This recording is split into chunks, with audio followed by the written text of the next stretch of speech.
members and the staff of the Ways and Means Committee for all of their hard work in putting this bill together. I want to thank them for this. I want to personally thank one of my predecessors from the Ways and Means Committee who helped lay the foundation to get us to where we are today, and that is Dave Camp. Dave Camp did a lot to help us get to where we are.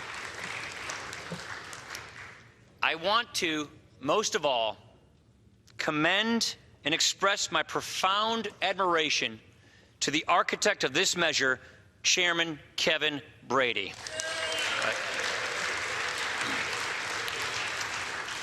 His endless patience and his persistence and his great demeanor have seen this through and gotten us to where we are today. My colleagues, this is a day I've been looking forward to for a long time. We are about to achieve some really big things.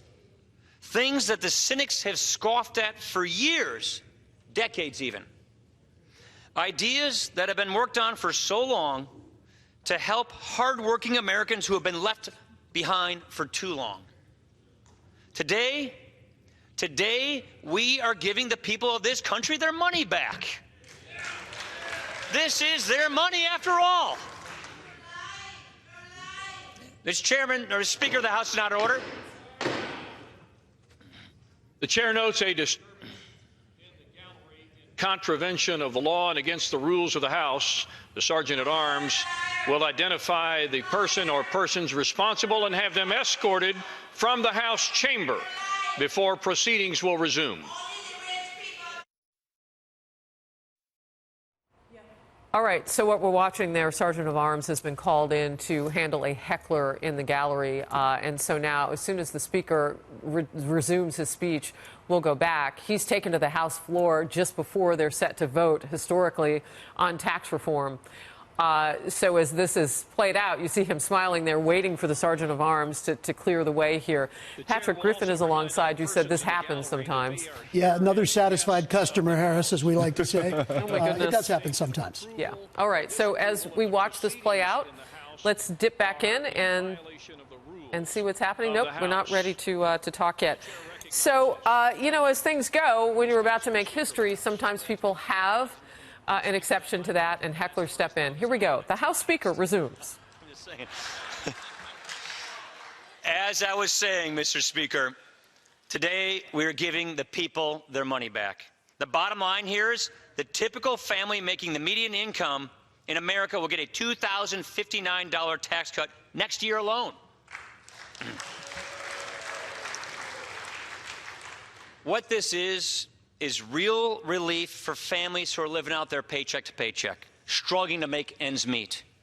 You know, they hear about the economy getting better. They turn on the TV and they see the stock market going up. But now we need to make sure that these people in our communities, in our country who are struggling, see their own personal economy getting better. And that's what this is all about. We got to understand that times are tough for a lot of people in this country right now. Today, this is about how much better things can be. This is about more jobs, fairer taxes. It is about bigger paychecks. It's about faster growth and upward mobility. It's about a strong economy that makes all of us stronger and healthier. Those are the effects. Those are the benefits of tax reform. Here is the heart of it. And here is why this is so vital that we do this. Here is what it speaks to and what I truly believe is a generational defining moment for this nation. Our tax code is so broken that it undermines the very thing that makes our nation exceptional in the first place. It punishes hard work. It discourages our entrepreneurial spirit. It dims freedom and free enterprise. It limits our potential of our own people. When Americans see good jobs going away, when Americans wake up and they see the companies that they grew up with in their communities going away, they wonder if we have lost something bigger. The mission that drives us here today is to restore this beautiful American idea. What is that idea? That the condition of your birth does not determine the outcome of your life. You can work hard, play by the rules, get ahead, and make a better life for yourselves and an even better one for your kids. It is that sense of possibility. We want people to be free to strive and to make the most of their lives. We want a country with the resilience to endure and tackle all of its challenges. Mr. Speaker, economic growth and job creation will not solve all of our problems, but it will help make all of our problems much easier to solve. This is the direction that we are choosing here today, because we know exactly where the status quo leads us. For years, the powers that be have blocked and stonewalled reform under the umbrella of an arrogant, condescending, and paternalistic ideology. An ideology that seeks to limit mobility, to limit aspirations, to accept less in our lives. It's a view of the world that sees life and the economy as a zero-sum game. Your gain comes at my loss, therefore we can't do it. Look at where this got us. The worst recovery since World War II, flat wages, and an economy just limping along. Stagnation is a breeding ground for a class-based society where elites predetermine the outcome of our lives. That is not the American idea. They will tell you this: just hand over more freedom to the unelected bureaucrats and they'll figure it out. They know more. We'll all just be okay. Hand over more of your hard-earned dollars to the IRS and it will all be okay. There's your scam right there. We know, given the opportunity, there are no limits to what our people, our fellow citizens, our brothers and sisters can do. Yet for years now, this tax code has been skewed to the well-connected, full of special interest carve-outs and loopholes. Meanwhile, the hard-working family in America has got to jump through all the hoops that the IRS can muster. Reform means we bring rates down at every level. We clear out these loopholes so that people can just keep more of what they earn in the first place, because it's their money in the first place. No special favors, just basic fairness. Reform means simplification, too. Nearly 9 out of 10 Americans will still be able to do their taxes on the form the size of a postcard. That is amazing. And given the opportunity, there are no limits to what our workers and our entrepreneurs can do. Yet while the world has changed, while the world's become more competitive, closer, smaller, our tax code has not. Instead of leading, we've been falling behind, to the point where we now are the worst in the industrialized world at how we tax our businesses. We tax our businesses a whole lot more than our foreign competitors tax theirs.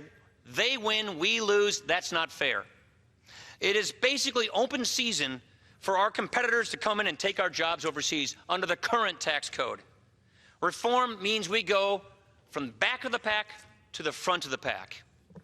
So instead of the slow growth that we've been slogging through for years, we want to get back to real sustained economic growth. We want to build an opportunity economy where there is more demand for higher paying jobs. That's the whole purpose of all of this. Make sure that people can grow up and reach their potential. Make sure that the jobs are there to give people the careers they want so they can reach their potential, so their families can reach their potential. That's why we're doing this. This is without question the single most important thing we can do to once again make America the best place to do business. You know, there's more just than that in this bill. With this bill, we're finally restoring the freedom to make your own health care choices. By repealing the individual mandate at the heart of Obamacare, we are giving back the freedom and the flexibility to buy the health care that's right for you and your family. And finally, we are doing something truly to put America in the lead. We are doing something historic to develop our own energy resources. Some people have been working here since I was in the 2nd grade on this project. After decades and decades in this chamber, we're opening up a small, non-wilderness area of the Alaska National Wildlife Refuge for responsible development. It is the most ambitious step we have taken in years to secure our own energy future. This is one of those times to just take a step back. Let's just take a minute, collect ourselves, and step away from the noise. We talk a lot in these jobs about turning points. There is no doubt that we are at one of those turning points right now. And this one will determine the kind of country we're going to have this century.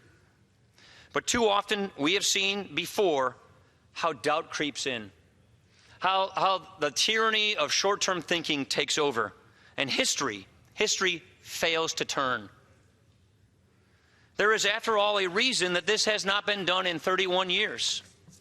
This really is a generational defining moment. And let's let this generational defining moment be defined by optimism, not by fear.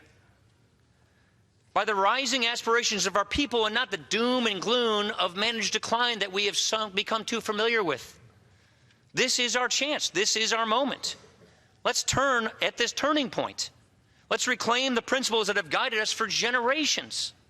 Let's recapture our destiny for generations to come so this beautiful story of the American idea is repeated and passed on to the next generation.